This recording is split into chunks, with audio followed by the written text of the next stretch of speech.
రైతు సోదరులందరికీ నమస్కారం. మీరు చూస్తున్న రైతన్న సమాచారం ఛానల్. ప్రస్తుతం మనం గుంటూరు జిల్లా బండారుపల్లిలో ఉన్నాం. సో మీరు చూస్తున్న విత్తనం ఒకసారి శ్రీనాథ్ సీడ్స్ బజరంగి విత్తనం. ఒక్కసారి ఈ చెట్టు గమనించండి. దగ్గర దగ్గర మనకి 6 అడుగుల హైట్. అంటే ఇప్పుడు ఆల్రెడీ అంతా కూడా కాసి కింద వంగిపోయింది. ఈరోజు తారీఖు జనవరి 26. కింద పడ్డ కాపు చూడండి మీరు.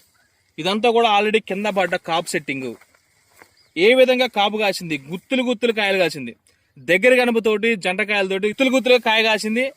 దాంతో పాటుగా మనకి చెట్టు ఎదుగుదల ఆగిపోలేదండి. ఇప్పుడు ఆల్రెడీ కింద పడే కాయ కిందనే పడ్డది. ఇదంతా కూడా మీరు చూడొచ్చు, ఎర్రగా పండిపోయిన కాయ. దాంతో పాటుగా పైన చివరి కొమ్మ వరకు కూడా మీరు గమనించవచ్చు. ఇది ఒక్క మొక్కే.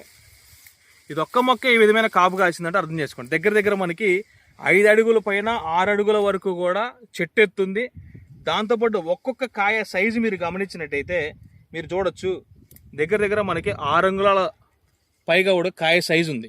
మనకి గింజ కూడా చాలా నిండుగా ఉంది. మనం గమనించాం, ఇందులో దగ్గర దగ్గర 80 నుంచి 90 గింజలు అయితే ఇందులో ఉండడం జరిగింది. ఒకసారి ఇక్కడ చూపించండి, ఒకసారి ఆ రైతుని చూపించండి. మన భాషా గారు, దాంతోపాటుగా వెనక మోతీలాల్ గారు ఉన్నారు. సో వీళ్ళ ఫీల్డ్ అండి ఇది. ఈ జనవరిలో భాషా గారి ఫీల్డ్ చూపించాం. పోయినసారి వచ్చినప్పుడు ఇదంతా కూడా పచ్చికాయింది కాబట్టి కొద్దిగా పండిన తర్వాత మళ్ళీ ఒకసారి వచ్చి ఫీల్డ్ చూపిద్దాం అనుకున్నాం. ఖమ్మంలో గోవిందరాల బంజారు చూపించాం, తర్వాత మనకి గిద్దవారిగూడలో చూపించాం.